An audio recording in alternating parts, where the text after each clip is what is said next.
Sir, আজকে ওসমান হাদির জানাজায় যে দলমত নির্বিশেষে লাখো মানুষের ঢল নামলো, এই বিষয়টাকে আপনি কিভাবে দেখছেন?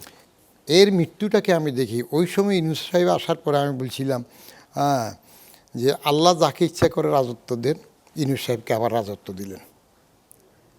যার থেকে ইচ্ছা রাজত্ব কেড়ে নেন, কোরআন শরীফের আয়াতের বাংলায় হাসিনার থেকে কেড়ে নিল।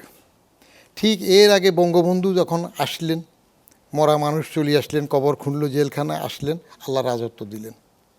তারপরে যা ঘটল তার কয়েক বছরের মধ্যে মাত্র অজনপ্রিয় হতে হতে শেষ পর্যন্ত আল্লাহ রাজত্ব কেড়ে নিলেন। ন্যাচারাল জাস্টিসে পরে আবার জিয়াউর রহমান সাহেব আসলেন, আল্লাহ রাজত্ব দিলেন, একটা প্রাকৃতিক প্রতিশোধ হইল, তিনিও চলে গেলেন। এগুলা ঘটতেছে। ঠিক এর মৃত্যুটা যেটা হইল হাদির, অত্যন্ত দুঃখজনক মৃত্যু। এত অল্প বয়সে একটা বাচ্চা ছেলে, মাত্র 93 জুন জন্ম, তাকে গুলি করে মেরে ফেলা। কিন্তু তার যে জানাজা যেটা বললেন, আমার বাংলাদেশের স্মরণকালের মধ্যে সবচেয়ে বড় জানাজা হয়েছিল প্রেসিডেন্ট জিয়ার। এখন নেক্সট টু জিয়া হাদিরটা দেখলাম। মোটামুটি অন্য সবগুলা জানাজা যতগুলোতে গেলাম, মাওলানা ভাসানী, নজরুলেরটা কোনো এক কারণে যেতে পারেনি, তাতে আর আগের বড় নেতাদেরগুলো তো আমরা ছোটো ছিলাম, পাইনি, সরোয়ার্দী, ফজলুল হক সাহেব, সেগুলো পাইনি। তো এটা একটা 3টা কারণের উপরে এগুলো নির্ভর করে। একটা হলো সময়, কোন সময় মৃত্যুটা হইল। 2 নাম্বার, কীভাবে হইল, কে ক্ষমতা থাকতে হইল, নসিবটা সেটার উপর নির্ভর করে। আমি বদিউর রহমান এনবিআরের চাকরি যখন স্বেচ্ছায় ছাড়লাম, তখন যদি মারা যেতাম, তখন আমার জানাজায় একরকম লোক হইতো। এখন হালিচার আনা চল না, এখন হবে আরেক রকম। হাদির কপালটা জানাজার জন্য বড় বলতে পারবেন, ভালো। সময়টা হইল তাদের ফেভারে, এখন তারা ক্ষমতায় আছে।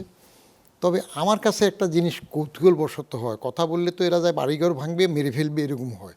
এই জানাজার কবরটা নজরুলের ওইখানে, নজরুলের ভক্ত হইলে সবার ওখানে কবর দিতে এমন কথা নাই, বরং তারা যেহেতু গণভবনটা জাদুঘর করতেছে, ওইখানে একটা কর্নার জুলাই যোদ্ধাদের কবরের জন্য করলে জাদুঘরের সাথে মানুষ সরাসরি দেখতে পারত জুলাই যোদ্ধা কারা সেখানে আছে।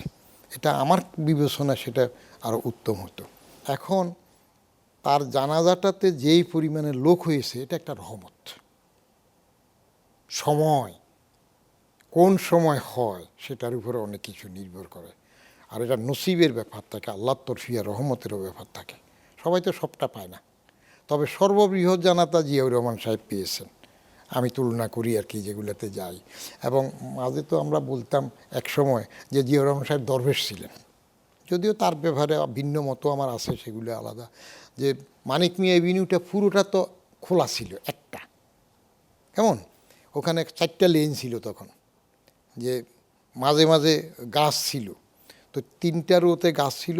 জিয়াউর রহমান সাহেবই ওইটা রাস্তা প্রশস্ত করার জন্য, একটা করার জন্য এই 4টা রোকে, 4 লেনটাকে ওই পেভমেন্টের গাছপালা এগুলো কেটে ভেঙে রাস্তা প্রশস্ত করেছে। তো জিয়াউর রহমান সাহেবকে দরবেশ বলা হয়তো এই জন্য যে উনি জানতেন যে ওনার জানাজা অন্য জায়গায় হবে না, সম্ভব না।